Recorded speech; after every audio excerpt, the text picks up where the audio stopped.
इंकलाब जिंदाबाद, इंकलाब जिंदाबाद, आवाज दो, आवाज दो। सभी इस आंदोलन की लीडरशिप, तमाम छात्र संगठन, हमारे बीच में उपस्थित सभी हमारे किसान नेता, किसान संगठन और बड़ी संख्या में, भयंकर गर्मी है और चौथा दिन आपको हो गया। बड़ी तादाद में अन्याय और अत्याचार के लिए, अपने हकों के लिए और अपने आने वाली पीढ़ियों के भविष्य के लिए जो संघर्ष कर रही हैं मेरी बहनें और मेरे भाइयों और सभी मीडिया के बंधुओं। देखिए, जो ये HAU के अंदर हुआ,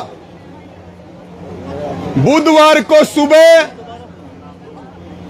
और फिर बुधवार की रात को, हमारी इतनी उम्र होगी, हमने कभी ऐसा नहीं देखा कि जो बच्चे हक की बात कर रहे हैं, जो बच्चे स्कॉलरशिप में जो बदलाव किया है उसकी वापसी की मांग कर रहे हैं, उनसे विश्वविद्यालय प्रशासन बात ना करके, VC उनसे बात ना करके और यहां की सिक्योरिटी से, और उसमें यहां के प्रोफेसर भी शामिल हैं, लाठियों से पिटवाए, ये आज तक नहीं देखा। ये पहली बार हरियाणा में और हिंदुस्तान में देखने को मिला है।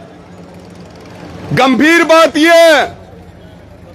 ये नया VC जब से आया है, क्योंकि असल मामला शुरू हुआ कि पहले 70% से ऊपर जिसके भी मार्क्स आया करते थे उनको स्कॉलरशिप मिला करती थी। फिर यूनिवर्सिटी ने कहा कि भाई हमने तो इस नियम 6.2 में अध्याय 6 में बदलाव कर दिया और 75% से ऊपर जिसके नंबर आएंगे और उसमें भी केवल 25% को स्कॉलरशिप मिलेगी। विरोध शुरू हुआ, आप लोगों ने शांति प्रिय अपना एजिटेशन किया। VC ने कहा हम कमेटी बना देंगे, लेकिन हाथ उठा करके बताओ कि कोई कमेटी बनाई क्या? एक बार हाथ उठा के बताओ।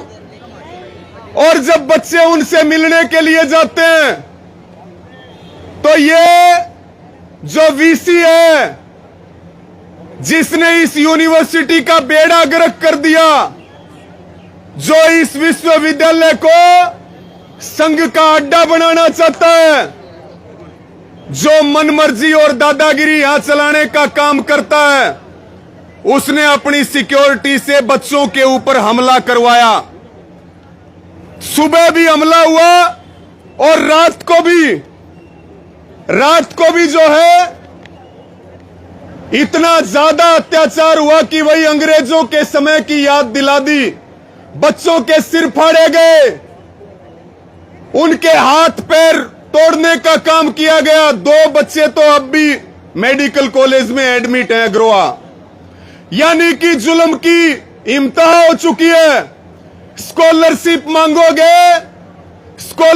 मांगोगे तो आपकी खैर नहीं, ये कहना चाहता है विश्वविद्यालय प्रशासन और सरकार की। स्कॉलरशिप की बात करोगे, रोजगार की बात करोगे, शिक्षा की बात करोगे तो आपको लाठियां मिलेंगी।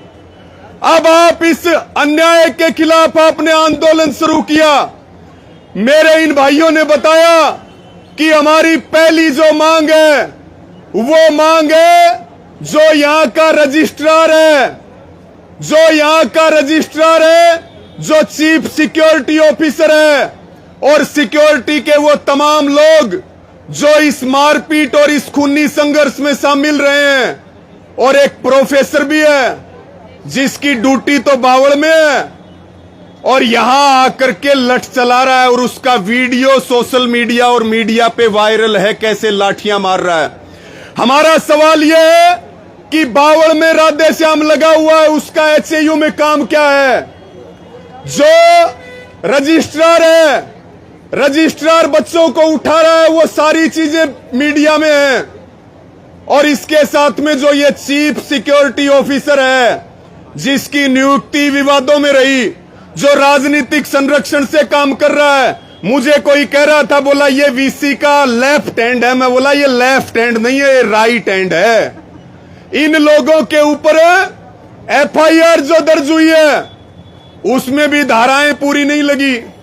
उसके बाद जो एमएलआर कटी, वो एमएलआर में उतनी चोटें नहीं दिखाई गई जितनी चोट लगी।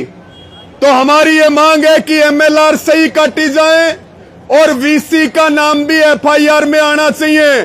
ये जो लाठियां मारी गई हैं, क्या ये वीसी की परमिशन के बिना हो सकता था क्या? हाथ उठा करके बताओ एक बार। वो मुख्य साजिश करता है वीसी, इनके ऊपर मुकदमा दर्ज होना चाहिए, इनको सस्पेंड करके इनकी बर्खास्तगी की कार्रवाई होनी चाहिए।